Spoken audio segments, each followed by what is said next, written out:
Picture stepping off a boat onto a tiny Pacific island. The sun is blinding. Everyone around you is squinting, some wearing dark glasses even indoors. You ask someone what color the sky is. They pause. They don't know. Not from confusion.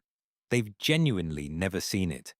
Most people assume this is some rare medical mystery, isolated and strange. But the real answer is far stranger. It's written into the DNA of nearly everyone on this island, passed down from a single storm 2.5 centuries ago. The island is called Pingalap, a speck of land in Micronesia, small enough to walk across in an afternoon. An unusually large number of its residents share a condition called achromatopsia, complete colorblindness. Their world is rendered in shades of grey, and their eyes are so sensitive to light that daylight itself becomes painful. Globally, this affects roughly 1 in 30,000 people. On Pingalap, it affects around 1 in 12. How does an island end up with a color blindness rate 2,000 times higher than the rest of the world? It starts in 1775 with a typhoon named Lenkiki. Crops were destroyed, famine followed. The population was reduced to somewhere around 20 survivors.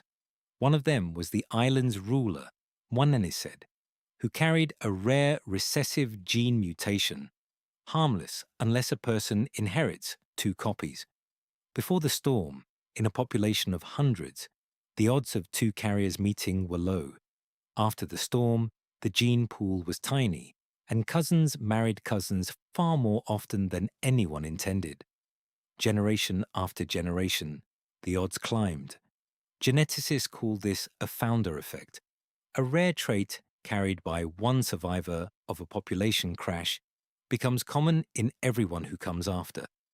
In the 1980s, geneticist Irene Mamonet Hussells traveled to Pingalap with population geneticist Newton Morton to trace the mutation through generations of family records, confirming what island oral history had always said.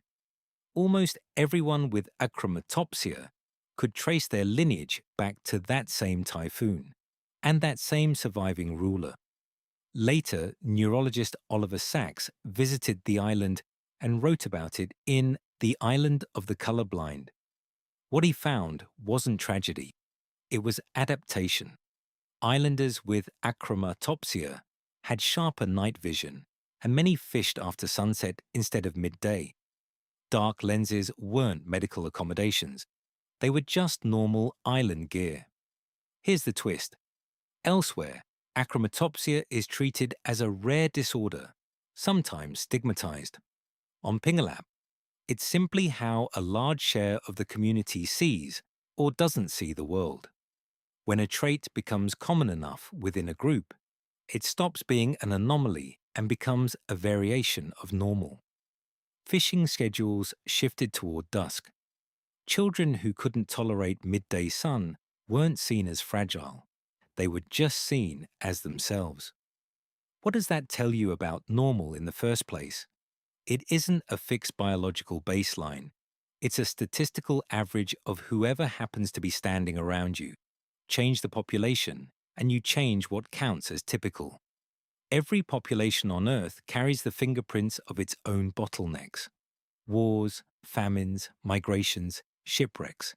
Small groups of survivors, rebuilding, passing down whatever genes happened to be in the room when disaster struck.